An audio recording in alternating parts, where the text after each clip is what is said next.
The Andy Pollin Show. We got to go after this with everything we got, thinking they're going to come with everything they got. I'll start off by saying I'm bored, I'm broke, and I'm back. The Andy Pollin Show on ESPN 630 starts right now. American tennis dead? Not so. Not so fast. Frances Tiafoe, if you stayed up to watch, you're probably sleepy now, but Frances Tiafoe has advanced to the U.S. Open semifinals where he will play another American, Taylor Fritz. So things are starting to perk up a little bit for American tennis. We'll get into that. Also, it's Orioles preview day as the Orioles are feasting on the White Sox. 22-3. They've outscored them in the last two games. Go for the sweep tonight. Talk about that at 10:30. Also, it's football season. Commanders getting ready to launch. They had an extended time off because of, I guess, what Dan Quinn decided to do to give them a break. So they're going to be on the practice field today for the first time in almost a week. It was last Thursday, last time they practiced. So either on Monday we'll be talking about how smart Quinn was to have his team rested and ready, or you'll certainly hear, well, why didn't he have them better prepared? It's a new team. It's a new quarterback. They should have been out there practicing. That's kind of what we do here in sports radio. Brian Kelly with a little bit of a mea culpa for pounding the table the other night. We'll get to that. Rick Neuheisel with a really good wrap-up of the college football weekend yesterday on the Dan Patrick Show. That's coming up later this hour. But let's start with Tiafoe, who did advance last night, not exactly in the way that you would have hoped. He beat Grigor Dimitrov when Dimitrov had to retire because of an injury in the fourth set. And at that point, it was almost midnight. You know, if that fourth set goes long, I mean, at that point, you know, Tiafoe was in control because of Dimitrov's injury. He was 4-1. But let's say that's a close set, so that then you take it to a fifth set and tiebreakers and one. I mean, you're talking 2 o'clock in the morning. I guess for the people who are there, it's good, but television is the thing that drives the bus right now in sports. And is your television audience going to be big enough, especially on the East Coast at 2 o'clock in the morning? You got to have some really diehard tennis fans to be watching that. But great for Tiafoe, who's an incredible story. I mean, it's kind of happenstance. His family emigrates from Sierra Leone. His father winds up running the janitorial end of it. Takes kind of a caretaker, for the tennis center in College Park, which was funded in large part by Mark Ein, who is one of the co-owners of the Commanders, also heads up the D.C. tennis tournament every year, the owner of the D.C. Castles, things like that. He's big into tennis. And you know, if that doesn't happen, I don't know if Frances Tiafoe ever picks up a racket, because this is not a wealthy family. You know, most tennis players come from a country club background. Not always, but a lot of times that's the case. And he got the opportunity to play tennis because of where his dad was working. And here he is with a chance to get to the final. Here's how long it's been since an American male has been in the final of any Grand Slam tournament. It's been 15 years. Andy Roddick played in the Wimbledon final in 2009. He, as you've heard during the week, he's the last American man to win a Grand Slam championship, and that was the U.S. Open back in 2003. So that's 21 years ago. He made it back to the final in 2006, losing to Roger Federer. So Frances Tiafoe making history here, and he's going to play Taylor Fritz, another American, as they will meet on Friday with a chance to play in the final on Sunday. And this was Tiafoe after advancing last night and talking about how he went into this tournament, not with the expectation to get to where he is. I'm coming here feeling pretty good. You know, like it always helps going to a place where you've had great success. But I mean, to be honest with you, I wasn't really thinking, you know, make a semi, win the event. I saw the draw, and I was just like, man, I gotta put Ben. You know, I'm not that high seed like I was before. You know, so I don't know where I'm gonna sit at, and I'm like, you know, playing Ben isn't something you're gonna look past, are you? And then once I kind of got through that, you know, the jaw shakes up, and then you're kind of like, well, why not? But I've been super day by day, and now, you know, my feet are in the semi, so it is what it is. Yeah, it is what it is. And in addition to carrying the burden of trying to become the first American to win a Grand Slam final in 15 years and the first to win the U.S. Open in 21 years, he's carrying the expectations and the hopes of a community. And he talked about this the other day where Serena Williams, who I guess is not going to play professional tennis anymore, essentially said to him, you're carrying the flag for people of color here in this sport. That's a heavy burden to bear for somebody like Frances Tiafoe, but it sounds like he's actually embracing it. It's great, and then from a big picture standpoint, I got so many people that would never watch tennis a day in their life coming to matches because I'm playing. You've seen so many cool people come out to watch, and just normal people that would just never really watch tennis and now are like fans of it because I'm playing. It means a lot, and it's helping the game. And I generally think when I'm playing well, it helps the sport for sure. And it helps us here in this area because he's not just a tennis player; he's a big sports fan. You'll see him warming up in jerseys from the team. At one point, he had a relationship with Bradley Beal, who used to show up at his tournaments when he was playing here for the Wizards. He's seen going to Commanders games. He's all in, and the fact that right now he is the focus of American tennis, that a lot of hopes and dreams are riding on him from people who, as he says, not really tennis people who are watching him play for the first time because of the publicity and attention that he has brought to it. And I think it's absolutely incredible. I remember when Arthur Ashe won Wimbledon in 1975, what that meant to people, as he was the first African American to win Wimbledon, and he was also beating a player who was at the top of the game at the time. And Jimmy Connors was young, and he was the top dog. And Arthur Ashe had been around for a while. He was approaching 30, and his days were running out. And when he won Wimbledon, it was a big lift for a lot of people. Of all colors, and many who were white who said, yeah, you got to shut this Brad Connors up. Arthur Ashe was a very regal person. He was a brave person. He played tennis in South Africa. He played tennis at UCLA. He was someone who was highly respected in both the tennis world and outside the tennis world. And when he won, that was huge. So if Frances Tiafoe can break this drought, and he's got to win two more matches, understand that. But if he wins, that's going to be very big for all tennis and certainly for people of color who may or may not be interested in tennis, and he will bring them into the tent. All right, let me get to what has been a very, very strange story over the last few days. And, it's in the grand scheme of things, Brian Kelly pounding the table, is that such a big thing? It probably wouldn't have been had this been like in the Saturday mix of games, but because they had a standalone game against USC the other night and they had the chance to win the game and they lost in the final minute, there's more attention on it. And so this, if you missed this was Kelly on Sunday night after his LSU team, a team that he's paid $10 million a year to coach. This is what he said after his team blew the lead and lost the game and dropped him to 0-5 in his last 5 openers, including his last 2 at Notre Dame. Coach, is it disappointing when you have, Savion Jones kind of really rose up, Aaron Anderson, John Emery, they kind of put you in position? Is it disappointing when those guys perform and you don't get a victory? Hell yes. And that's what I said to the team. I said, we had some guys played their butts off tonight, and we're sitting here again. We're sitting here again talking about the same things, about not finishing when you have an opponent in a position to put them away. But what we're doing on the sideline is feeling like the game's over. And I'm so angry about it that I got to do something about it. I'm not doing a good enough job as a coach. And I got to coach him better, because it's unacceptable for us not to have found a way to win this football game. It's ridiculous.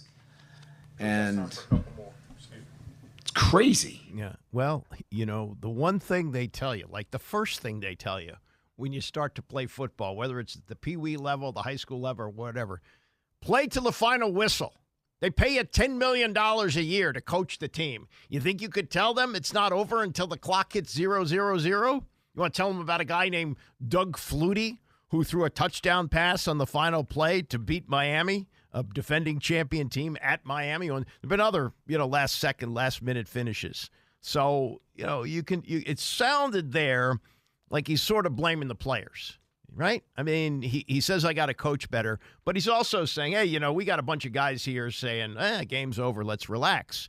That's on you, and that's why they pay you $10 million a year. That's why you had such a ballyhooed entrance to LSU after not winning a national championship at Notre Dame. Did a pretty good job there, got them to a title game where they got housed by Alabama, but to say here that, my players, they have to realize that the game's not over till it's over. Well, that's again on you, which you sort of took the blame for. So anyway, with a couple of days to cool off on this, this was Kelly yesterday on the Paul Feinbaum Show with his explanation of what is now the most famous fist pound in college football. There was the emotion of the game coming out and the frustration and the anger that these kids can't get a break because they're working so hard to break through and they weren't able to break through. That was really, in a nutshell, what that was about.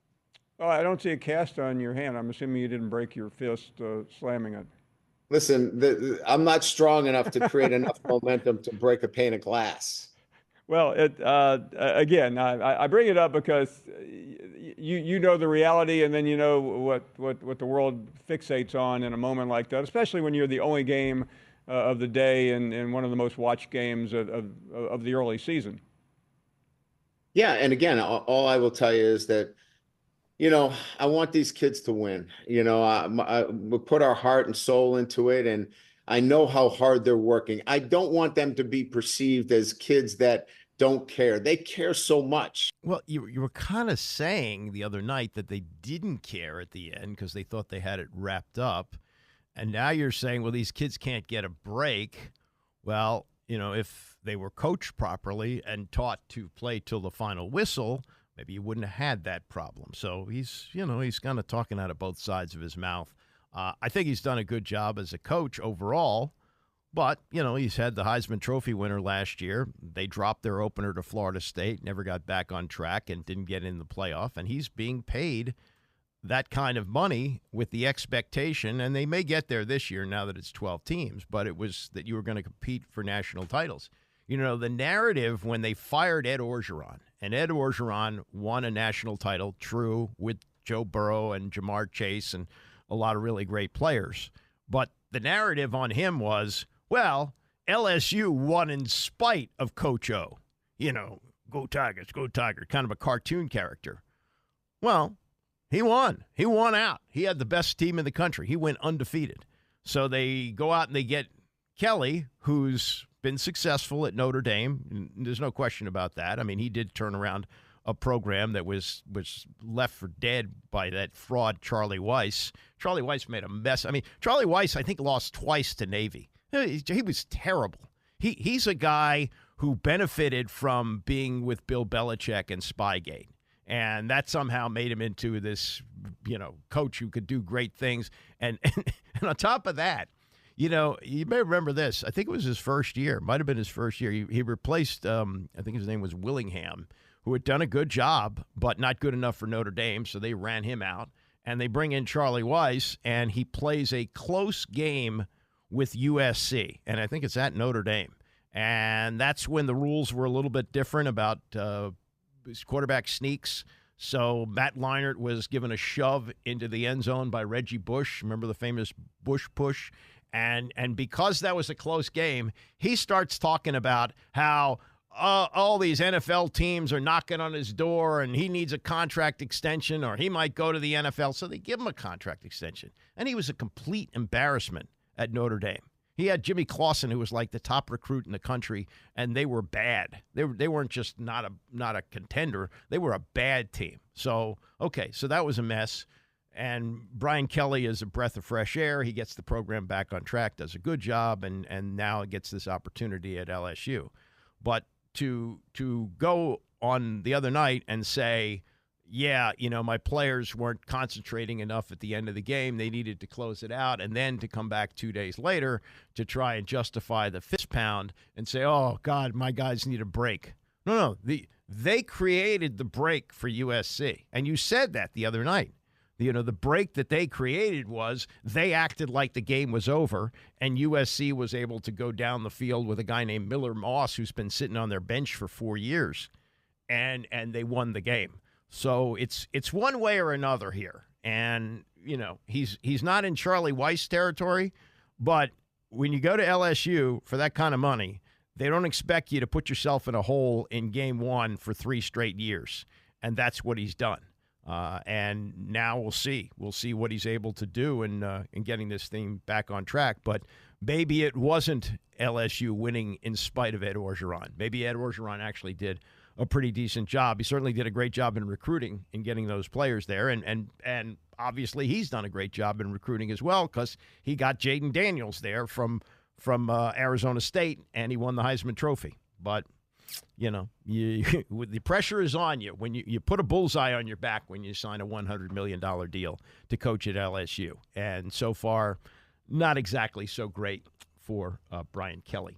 Coming up, Rick Neuheisel with a very good wrap-up of the college football weekend. I think he does a really good job on CBS, and is a frequent guest during the season with Dan Patrick. We'll play his conversation yesterday as we continue. It's the Andy Pollin Show, ESPN 630. The Andy Pollin Show on ESPN 630, the sports capital. Orioles preview coming up at 10:30. We'll talk to Andy Kuska of the Baltimore Banner as the O's are back in first place after blasting the White Sox last night 9-0. Wouldn't it be great for the O's if they could play like 10 more against them? That's not a major league team. That's a mess. That's an embarrassment to baseball. And I don't know what can be done about it, but the product that they're putting on the field is an absolute disgrace. All right, back to college football. And a guest yesterday on the Dan Patrick Show, Rick Neuheisel, who's part of the pre- and the post-game coverage on CBS. He's a former quarterback at UCLA. He's a former coach. I think he coached at UCLA. I know he coached at Washington.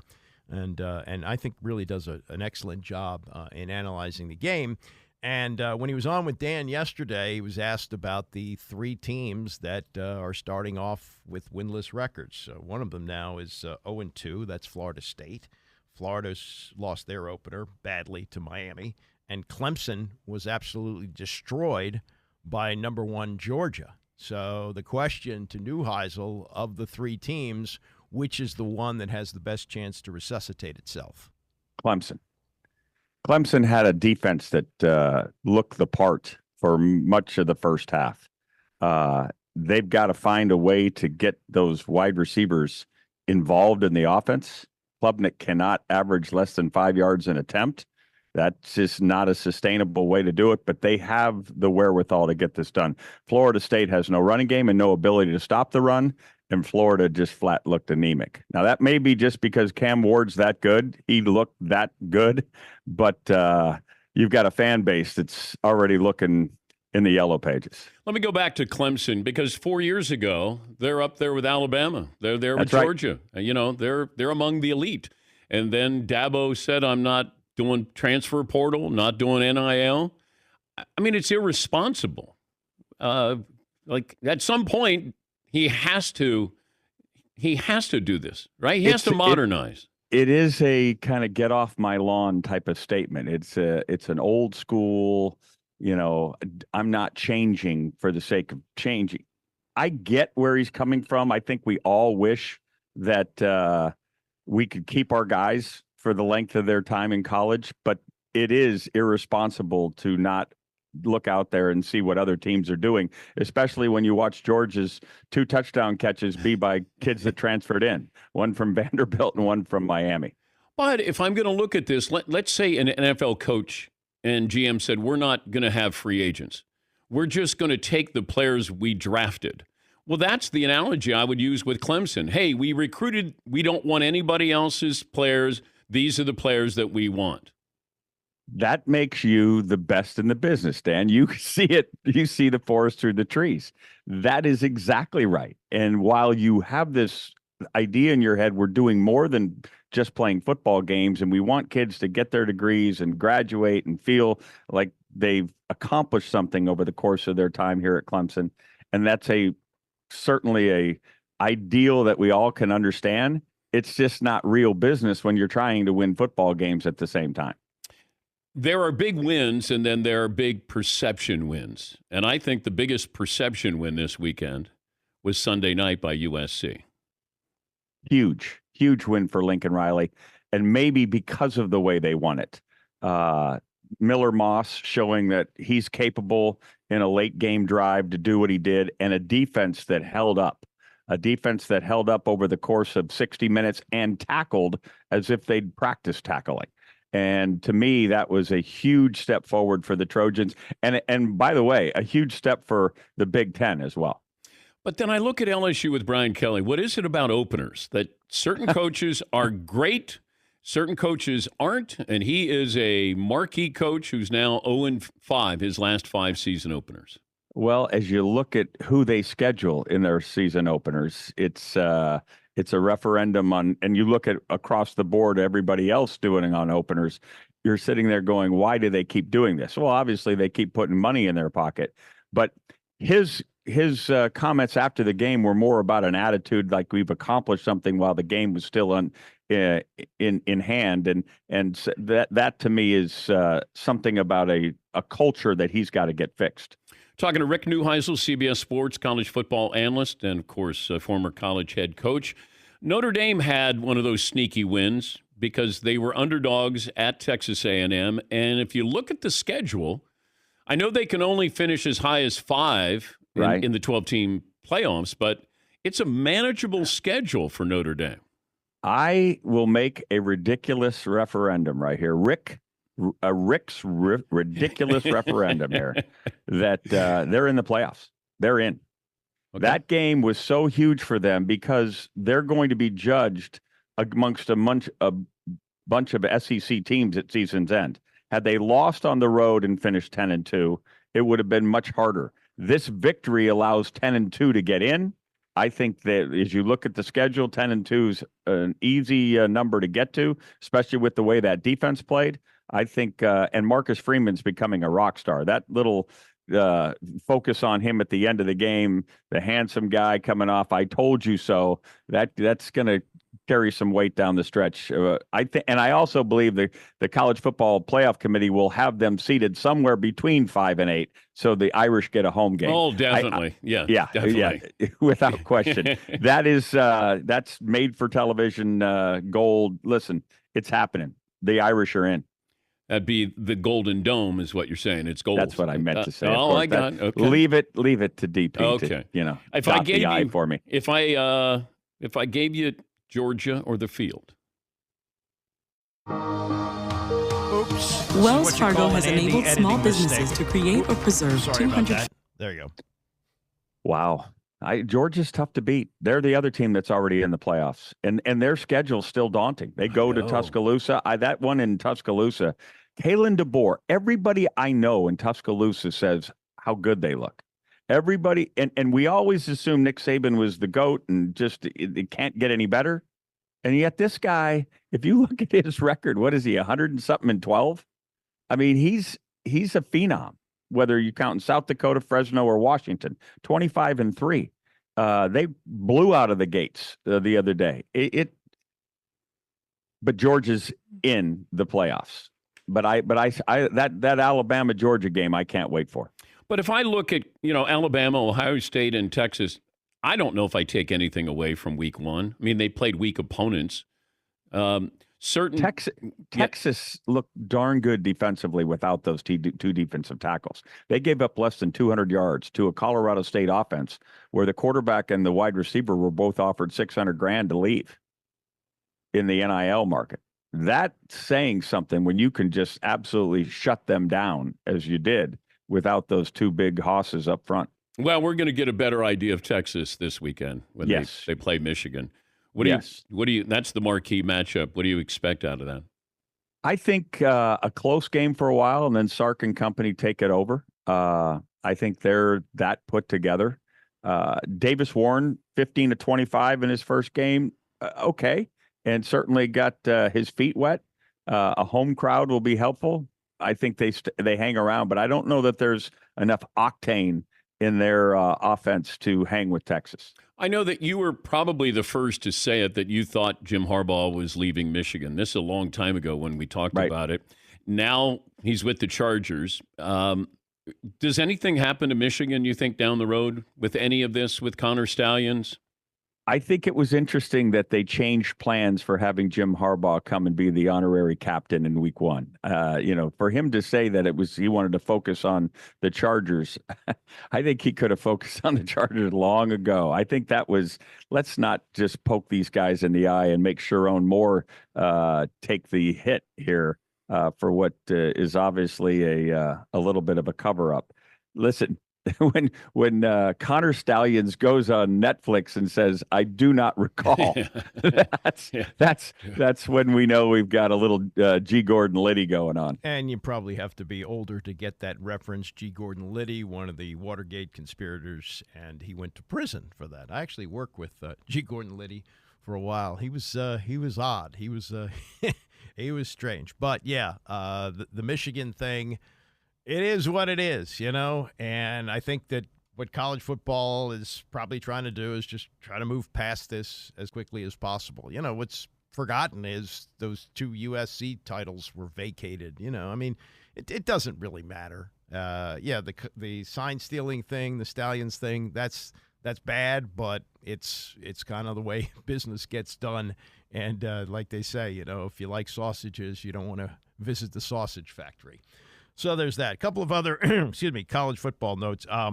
You heard Neuheisel talk about the DeBoer situation at Alabama as he comes in and replaces Nick Saban, and he was a guy that was not on the radar 5 years ago. It's hard to believe the rise that he has had, where he was an assistant coach at the University of Sioux Falls, which is a NAIA school.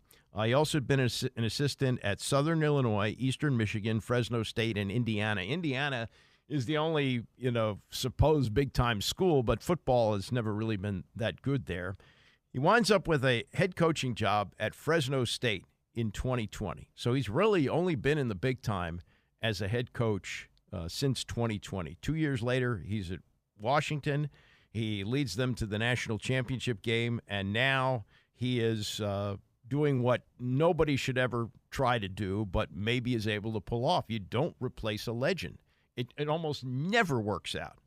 But here he is. He's the head coach at Alabama, and think about this.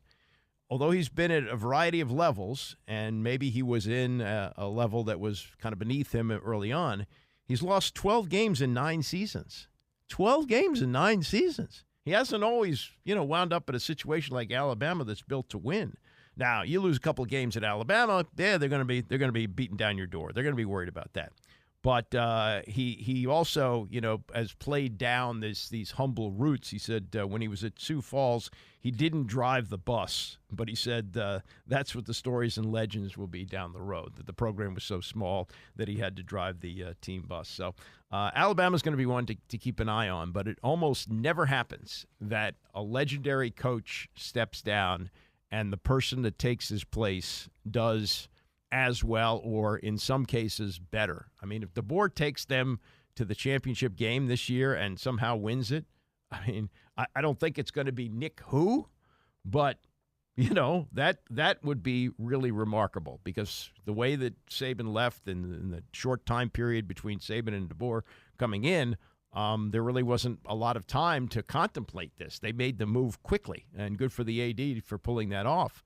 But that's and you have to wonder, a guy who's at Washington and just really getting his feet wet there could have worked out a big contract, had some stability there, and then kind of waited to see. But the Alabama things only come around once in a while. Saban had a very good setup there. He had a great staff, which DeBoer has not changed. They didn't have time to do that. They had to hit the recruiting trail, make sure the guys who had committed were going to stay there, and we'll see. But they haven't played anybody tough yet. We haven't seen anything yet. And I also give you the cautionary tale of Richie Pettibone, who replaced Joe Gibbs, won his first game on Monday Night Football against the defending champion Cowboys, 35-16, and finished 4-12. And Tom Boswell in the Post wrote that night after they had beaten the Cowboys, "Joe who." So let's pump the brakes now. But still, pretty remarkable what he's been able to accomplish in a short period of time. Mike Freeman has a very good column today in USA Today, and it reminded me of when I got into this business in radio, and that's going back over 40 years. And at the time, radio people were really the lowest rung. I mean, newspaper people hated us because they felt like, all they do is, stick their microphones into these athlete scrums and they run off with their tape and they're done after the game and we have to sit there and write and it's hard. And these guys, all they have to do is yak. The TV people were considered to be the stars because they got the most attention. And at that time, local TV was big. Well, as time has gone on, a lot of people who were in the newspaper business have managed to carve out very good careers in radio and in some cases, both television and radio, like Tony Kornheiser and Mike Wilbon. And Wilbon doesn't do a lot of radio, but has done some radio. And Dan Le Batard, who was a great columnist with the Miami Herald and is kind of the next generation and is also widely successful at it. And they don't look down on it anymore the way they used to. So now we have these two great coaches who are out of the game for now, one of them voluntarily in Nick Saban, and the other, Bill Belichick, not voluntarily and maybe with his nose pressed up against the glass looking to get back in. But Freeman writes about the two of them and how they have become enormous media stars after really treating the media kind of like crap. Saban used to talk about the things that people would write complimentary about his team, and he called that rat poison. When he was coach of the Miami Dolphins, he was asked, "Are you going to Alabama?" And Saban said, "I guess I have to say it. I'm not going to be the Alabama coach."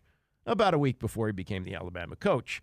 Bill Belichick, the grumpy, mumbling answers that he would give to almost every question on to Cincinnati. Now they're both stars. And when Saban went on the Paul Feinbaum show last week, Feinbaum asked him, some people have labeled you a media guy. This is hard for me to get used to. He says, Belichick and Saban joining the media is like Darth Vader joining the Rebel Alliance, Donald Trump getting a cabinet position inside Kamala Harris's administration. Belichick and Saban have to be laughing at the media, folks, just hysterically laughing at.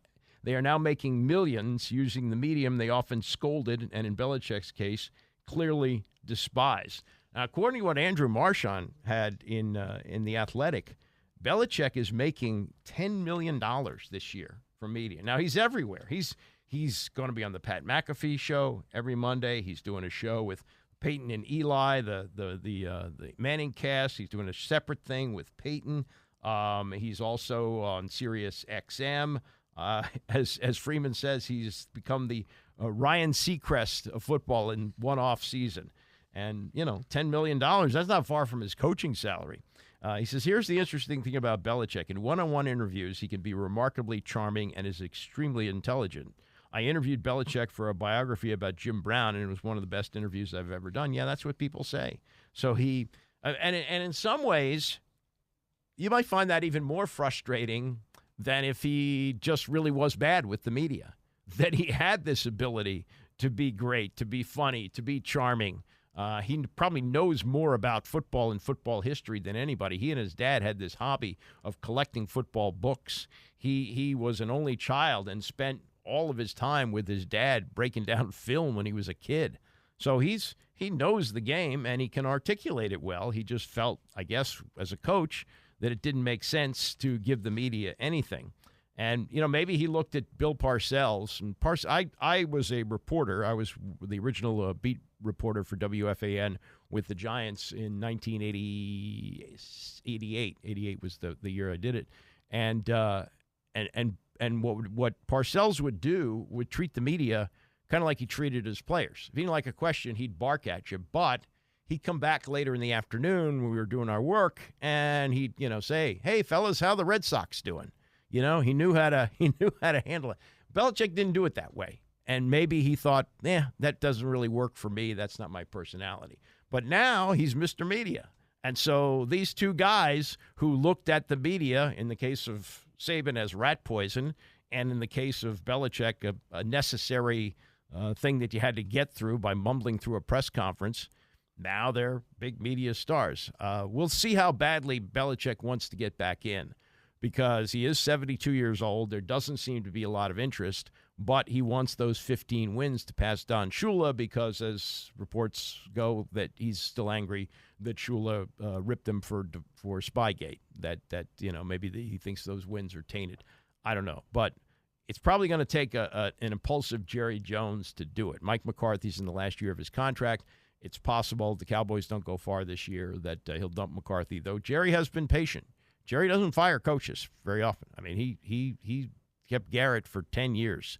So we'll see. But that might be the only opportunity for him to get back in, and this might be the Belichick that we see for a while, that he is the media guy, and he may never get the opportunity because, it's a big, big commitment, and if you're going to do it, you got to give him a lot of control. And we're seeing coaches who are being hired in their 30s, not in their 70s. So we'll see if he gets back in. Coming up, got a very good story to tell you about Tom Tupa, who made history this day. We'll get to that and more as we continue. Orioles preview at 10:30. It's the Andy Pollin Show, ESPN 630. The Andy Pollin Show on ESPN 630, the sports capital. Bram Weinstein now at 11 every day here on ESPN 630. You hear the Tony Kornheiser Show at 2 o'clock. And coming up in the next hour, we'll talk to Lindsay Allen, who is the executive director of the Solheim Cup, which is taking place at RTJ next week. The top LPGA players involved in that. And also 10:30, we'll do Orioles preview, as the Orioles are rolling along against a team that's barely a major league team in the Chicago White Sox. And just looking ahead to the schedule, by the way, 500 teams for the next week and a half. They've got 3 against Tampa Bay this weekend. They're 2 games under 500. Then 3 at Boston. They're a game over. And 3 at Detroit, also a game over 500. So the Orioles with 81 wins, a chance to make some hay as we get towards the end of the month. They're a half game up on the Yankees, who lost last night on a walk-off grand slam. So the 2-point conversion in the NFL, it's been around for 30 years. We celebrated 30 years ago today, as this was opening day of the 1994 season, a very historic one in the NFL. They wore those 75th anniversary patches. The San Francisco 49ers won the Super Bowl that year. It was a big year for. No, excuse me. I think that was the Cowboys. I think it was the Cowboys or 49ers. One or the other. Anyway, the big thing about that year was that they brought in the 2-point conversion, which had not been a part of the NFL. And the years and years that the league put up with ties, it's just unbelievable, because one year the Redskins had 3 ties. It wasn't until 1974 that they brought in the overtime rules. But they brought in the overtime rules. They did not have the 2-point conversion. So when you would get into the end of the game, and let's say you scored a touchdown to pull within 1 in the final seconds, you didn't have that decision of, well, do we kick the extra point and play for overtime, or do we go for 2?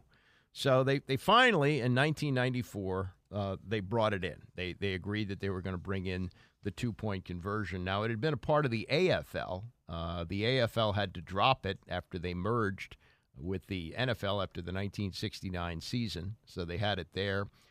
College had used it since 1958, and I always thought that was great, that the ability to go for 2 was impressive. And then high schools had it, and it made sense in high school because you didn't always have a kicker who could kick an extra point. It didn't necessarily have a guy who was that skilled to do that. So first game, or 1 o'clock game, it's the first game that's ever coached by Bill Belichick. His Cleveland Browns are taking on the Cincinnati Bengals.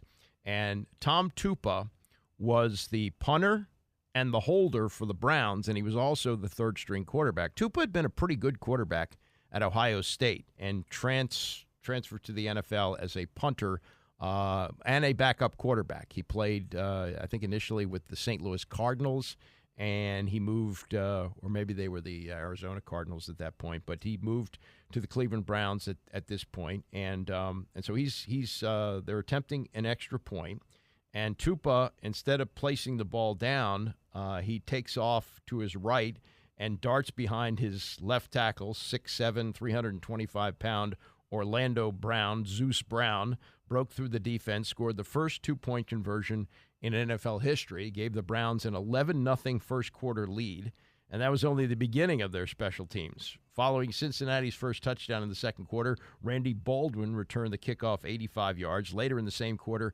Eric Metcalf returned a punt 92 yards to put the Browns up 25-7, and the game finished 28-20 in favor of Cleveland. According to the New York Daily News, Browns special teams coach Scott O'Brien found that Cincinnati lined up weak on the left side for extra points, and thanks to his information, they came up with this plan to go for two. And so what allowed Belichick to even try for 2 points was the decision to adopt that year, and it was an effort to encourage more output. The league owners voted in March of 1994 to legalize two-point conversions, and I remember there was a lot of carping about it at the time from coaches because it had another decision that they had to make. What are they going to do? How are you going to play that? Are you going to go for two at the end of the game or play for overtime? They didn't like that. Coaches don't like to have those extra decisions to make, but they did it, and it's been there ever since. And now you really can't imagine the NFL without it.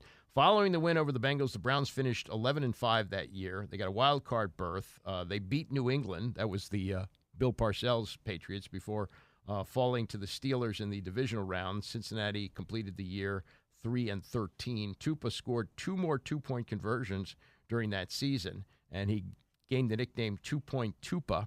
And then he wound up with the Jets, and the Jets also had Vinny Testaverde as the starting quarterback, so they kind of conveyed there. Vinny tore his Achilles in the opening game of his season, and Tupa came off the bench and actually threw a couple of touchdown passes. He finished his career here in Washington. He was the punter in 1994, and if I'm not mistaken, they did in 2004. So 2004 was his last year. I think they tried a fake punt, and he threw a pass on that. Brandon Ayuk is giving a little bit of a mea culpa here. Asked yesterday if the Niners can move past his holdout, and it was a hold-in, actually. He was in camp but not participating. Got the $120 million contract signed on Friday, and Ayuk said, "I'm not going to lie, I made it a little bit more difficult than it needed to be at the end. I mean, it was like, for me, I'm not going to say for the entire time, but for the past month, I think we were pretty good."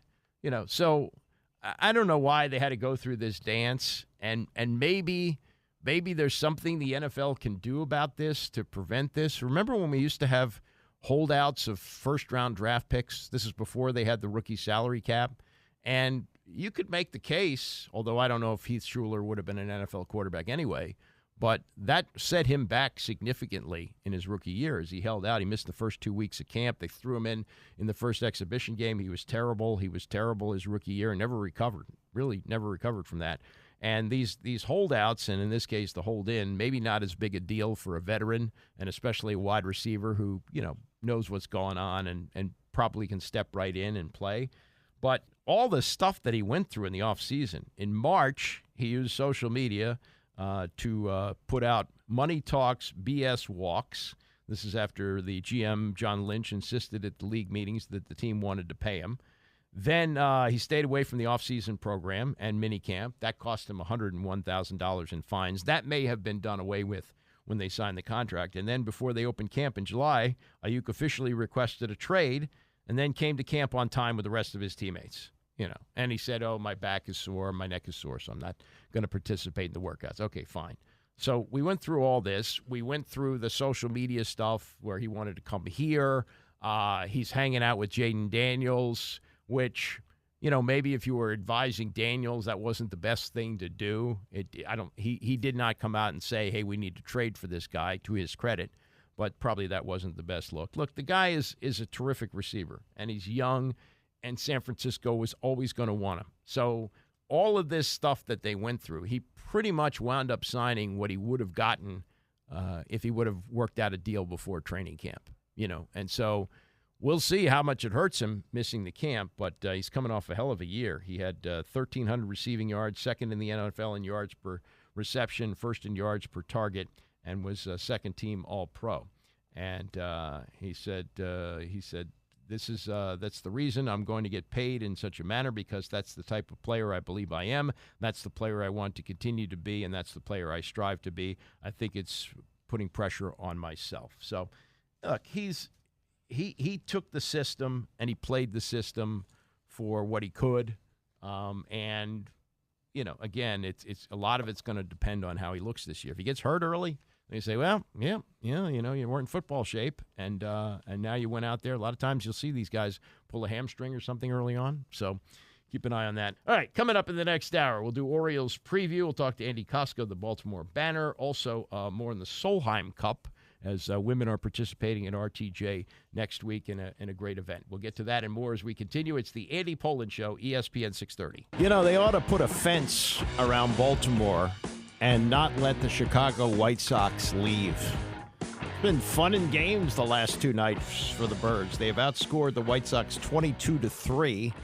Unfortunately for them, this is the last night of fun and games as they head out on the road, and they'll play against Tampa and Boston and teams that actually have major league records. There's a great golf event that's going to be taking place next week at Robert Trent Jones. It is the Solheim Cup, where the top women in the world are going to be competing. And joining us now is the executive director of the Solheim Cup, Lindsay Allen.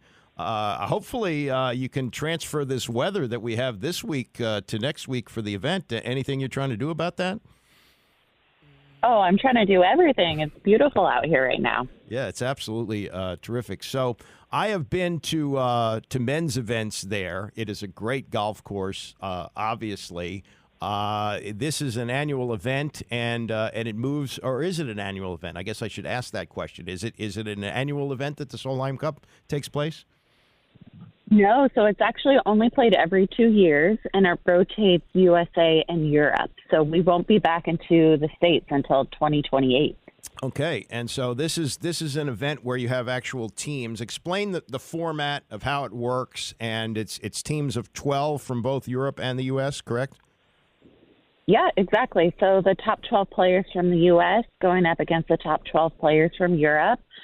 Match play format, which makes it really fun. And, these ladies don't get to compete on a team very often, so it's a great week for them. And how does this set up, captain-wise? We know, like, some of the famous captains who do these team events for the U.S. How does this work for women? Yeah, so same thing. We have 2 returning captains as well. So for the U.S., we have American Stacey Lewis. She was a number 1 in the world player. She captained the 2023 Solheim Cup. And then for Europe, we have Suzanne Pedersen, also probably one of the most competitive people we've ever met. But again, she's returning from 2023 as well. And, Europe retained the cup in 2023. So Captain Stacey Lewis is eager to get it back this year. And if you've not been to one of these team events as a spectator, the cool thing, right, is you can be like a spectator, like cheering is encouraged, right? Absolutely. Instead of, quiet paddles, we have get loud paddles. It's just that team atmosphere. It really shines at this event. People are singing and chanting and, lots of USA going on out there. So just a really fun event, tons of energy. We're talking to Lindsay Allen, who's the executive director of the Solheim Cup, which is going to take place next week at Robert Trent Jones Golf Course, September 10th through the 15th. And I'm a sports fan. I follow all the sports. I'm not the biggest golf fan, but I can, tick off some of the top players in the world. Nelly Korda is the top player for women's golf. Yet I would say the casual sports fan probably isn't as familiar with her as they might be for the top men. Is this an issue for women's golf that, you need to pump up the stars a little bit more to get them a little bit better known? I think you're exactly right. And really the way we do that is through big events like the Solheim Cup. We're really hoping to attract, the casual sports fan like yourself to come out and really just kind of see, the level of play that these ladies have and just see what the LPGA is all about and hopefully come away a fan of not only, players like Nelly Korda and Lilia Vu, but just the LPGA in general. Yeah, and the television, they get television coverage, and it's good. It's just that, it gets folded into a lot of other things. Is there a way that maybe you can make that stand out a little bit more?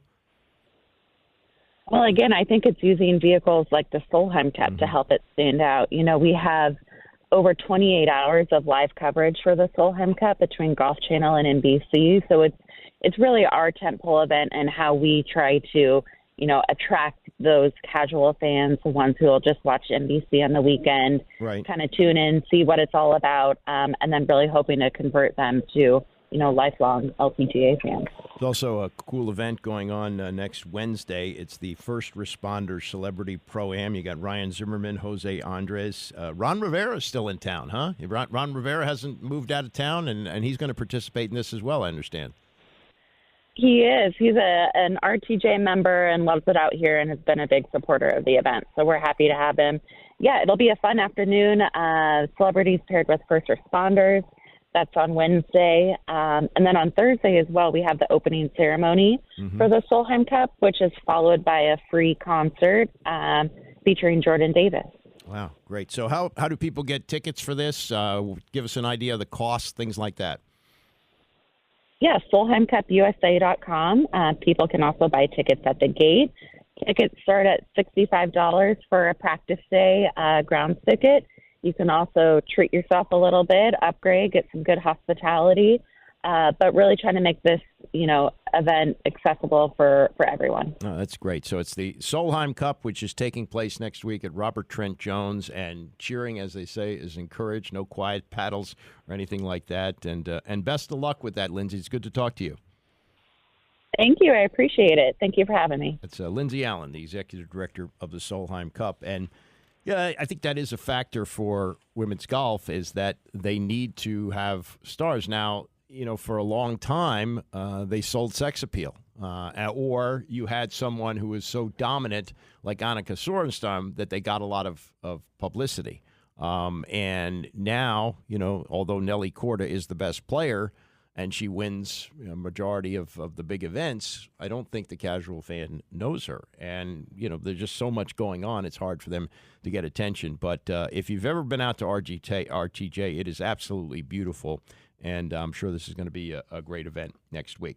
All right, back to the football as the Commanders are back on the field today. The extended breaks. Interesting seeing some of the other teams that started their workouts on Monday.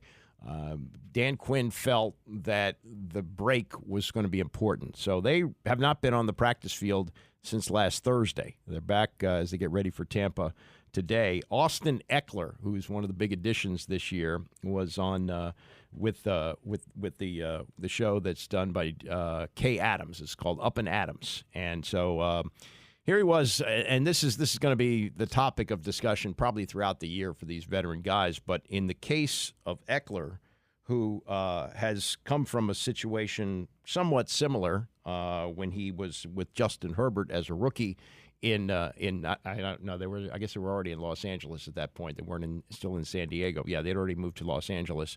But in all the hoopla over Jayden Daniels this year, asking about the comparison and what he sees between he and Justin Herbert, talking to Kay Adams on Get Up. I think he's just got the pieces around him, too, that are going to help him shine even better. And then just him being a professional at such a young age reminds me of, Herb when he came in, and look at the career he's had. And even still having, and then just when you see a young player come in, buy in, really take ownership in learning his players, making sure to get on the same page as his guys, it's like, yeah, we got a good one. And then also obviously have to be able to do it physically, make the throws, make the decisions, make the checks, and do it with a new offense with Cliff and what he's been able to do and moving guys around all over the place. I just see us in a position where, yes, Adam said, we're expecting to win. Obviously, we're putting on this work, but, I'm very confident in what we have with our team, especially offensively, to go out there and make plays with Jayden running it. Okay. It's a good answer. Give me, what can I expect, I guess, from him? You have week one. Do you have, the dude's going to be electric. Like, he's going to be electric. Like, he's going to be running, throwing. Yeah. You know, he's going to be making guys miss, getting down when he needs to get down. Has that been a point? Has that been a point of emphasis? What else do you expect? Has him getting down been a point of emphasis? That's what he's going to go out there and do. He's going to go be a stud. That's all he knows how to do. So that's what we're going to get. How much does him protecting himself, how much of a point of emphasis was that during camp and preseason?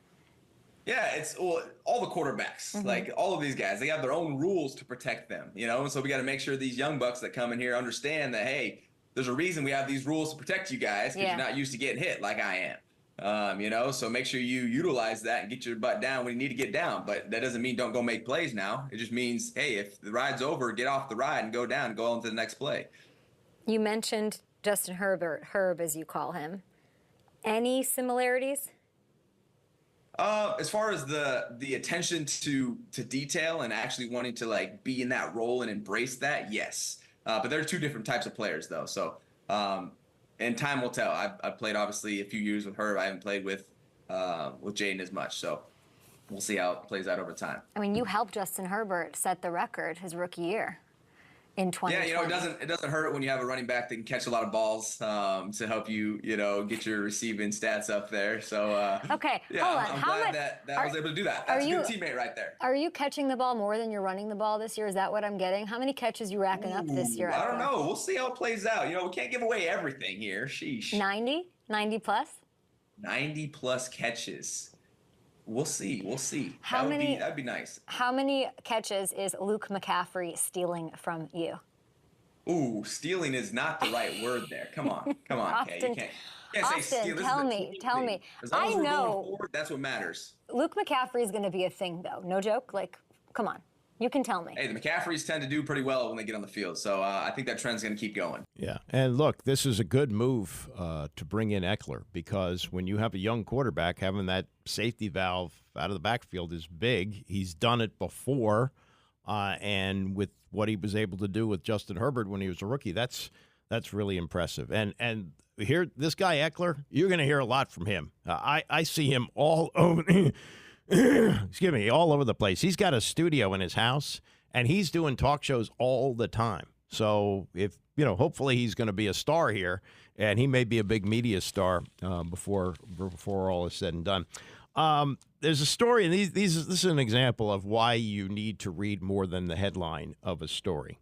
And the headline says, McManus sexual assault case is dismissed. This is about Brandon McManus, who was the kicker that was supposed to be the kicker this year for the Commanders. He was signed as a free agent in the offseason from Jacksonville. And then before training camp started, there was a report that he had a suit filed against him, a civil suit for allegedly sexually harassing two flight attendants on a trip to London last year with the Jacksonville Jaguars. So yesterday, the lawsuit was dismissed, but it was dismissed on a technicality by a circuit court judge in Duval County, Florida, on the grounds that the women filed the complaint anonymously and didn't use their proper names. Now, in most sexual assault cases, the names are not printed, not given out, so they did not use their names in filing this, and that's why it was thrown out.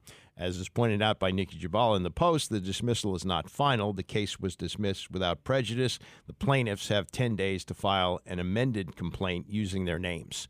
So it's a simple thing. They just refile and use their names. If they don't want to do that, then the case will be closed. According to Anthony Busby, the plaintiff's attorney, most defendants in sexual assault cases file these types of motions thinking that the victims won't proceed if they have to publicly reveal their names. We anticipated this ruling. To be clear, these women have no intention of running and hiding and will comply with the court's order in a timely fashion. We look forward to continuing to pursue this important case. And not just given the recent history of this team, although that made this a no-brainer, but this just can't have this kind of thing. And according to the complaint, McManus recruited 3 other attendants from the flight, handed them $100 bills to encourage them to drink and dance inappropriately for him. Come on, really? I mean, that was, and I don't know. I don't know how they were not able to determine this. Excuse me, when they signed him, but it would seem that you would have found out something about this beforehand. Like I don't. Adam Peters seems to have done a very good job. The proof is going to be on how good the team is this year and the years ahead. But that's the kind of thing that you seemingly could have found out about. So there's that, and you're going to hear over the course of the year if Cade York struggles, oh, man, they had their guy and the case was dismissed. Well, there's more to it than that. There's more to the story than just that. And we'll see, if it works out with Cade York. If not, they'll move on to somebody else. But this is not something where you just go, oh, no case, they just threw it out. No, it was dismissed on a technicality, and it sounds like it's going to be refiled. And another thing that would be a little bit disturbing about this is where were the people with the team on the flight? If this is going on, it's not going on silently behind some closed door. This is happening on the flight. And nobody's paying attention to this. They had Taylor Heineke a couple of years ago broke some kind of an NFL rule when they had pictures of him drinking Busch beer on a flight. Apparently, you're not allowed to bring your own alcohol on there or something like that, and they allowed that to happen. So there's some complicity here with the team as well. I guess there won't be any charge. Maybe I don't know how the suit reads, but that would be something that I would be concerned about as well. All right, Orioles preview is coming up next. We'll talk to Andy Koskos with the Baltimore Banner about a team that's been pounding the White Sox the last two nights. Stay with us. It's the Andy Pollin Show, ESPN 630.